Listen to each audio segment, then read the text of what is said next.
अब्बा, रमजान को पाना कितना इम्पोर्टेंट है?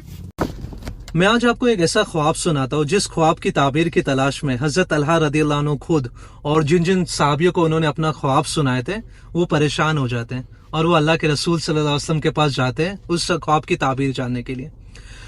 अल्लाह के रसूल सल्लल्लाहु अलैहि वसल्लम की बहुत ही एक प्यारी रूटीन रहती है कि वो फजर की नमाज के बाद, जिक्र के बाद, सलातुद दुहा के बाद सारे सहाबियों को लेकर बैठते और उनको उनके ख्वाबों की ताबीर बताते थे। तो हजरत तलहा रदियल्लाहु अन्हु अपना ख्वाब सुनाते हैं और कहते हैं औ कअन्नी अला बाबल जन्ना, कि मैं खुद को ख्वाब में देखता हूँ कि मैं जन्नत के दरवाजे के बाहर खड़ा हूँ और मैं अपने दाएं और बाएं देखता हूँ और मेरे दाएं और बाएं ऐसे दो लोग हैं जिन्हें मैं पहचानता हूँ, मैं उन्हें दुनिया में जानता था और वो दोनों दुनिया में इस तरह थे कि वो दोनों एक दूसरे के साथ कंपटीशन किया करते थे नेकियों में। खैर, एक ही जो दैत दुनिया में हुई थी वो एज अ शहीद हुई थी, वो अल्लाह की राह में कत्ल हुआ था, शहीद मरा था। और जो दूसरा है जो उसका साथी था वो उसके ठीक 1 साल बाद एज अ नॉर्मल डेथ मरा, उसके ठीक 1 साल बाद। तो हम तीनों खैर जन्नत के दरवाजे के बाहर इंतजार करें कि हमारा नाम पुकारा जाएगा, हमें बुलाया जाएगा। तो जन्नत से कोई आता है और आवाज पुकारने वाला पुकारता है। किसका नाम पुकारता है? जिसकी नॉर्मल डेथ हुई थी उसका नाम पुकारता है और उसे जन्नत में लेकर जाता है।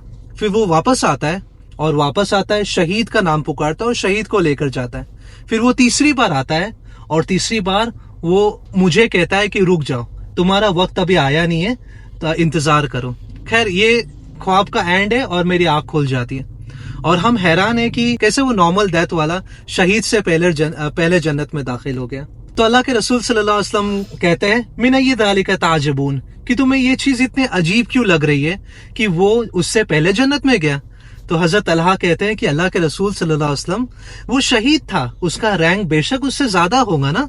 तो अल्लाह के रसूल सल्लल्लाहु अलैहि वसल्लम जवाब देते हैं अलैसा कद मकत हादा बादहु सना, क्या वो उसके ठीक 1 साल बाद नहीं मरा था? तो हम जवाब देते हैं अल्लाह के रसूल को, नाम, हाँ। फिर अल्लाह के रसूल सल्लल्लाहु अलैहि वसल्लम कहते हैं वो अदरक रमजान फसामहु वसल्ली कदा व कदा मिन सजदतिन फिस सना, कि उसे फिर रमजान मिला और उसने रोजे रखा और नमाजें पढ़ा, ये नमाजें पढ़ा और इतने सजदे किया, क्या ऐसा नहीं हुआ है? तो हम जवाब देते नाम।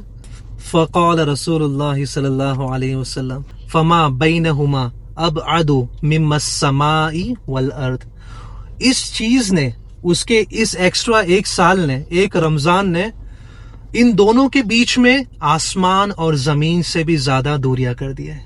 उसका रैंक उससे इसलिए ज्यादा हो गया क्योंकि उसे 1 रमजान एक्स्ट्रा मिला है। अब हम कल इंशाअल्लाह 15वें शाबान को पाने वाले हैं। अल्लाहुम्मा बल्लिगना रमजान, अल्लाह हमें रमजान भी नसीब कराए, अल्लाह हमें रमजान तक पहुंचाए, अल्लाह हमें तौफीक दे कि हम रमजान में बहुत नेकियां करें, अच्छे काम करें, रोजे रखें, हमारी सेहत अच्छी हो। और आप लोग से रिक्वेस्ट है, प्लीज इस रमजान में हर अफ्तार में फिलिस्तीन के लिए दुआ करना और ना ही फिलिस्तीन के लिए, सारे मुसलमान लोगों के लिए दुआ करना कि अल्लाह हमें इज्जत दिलाए।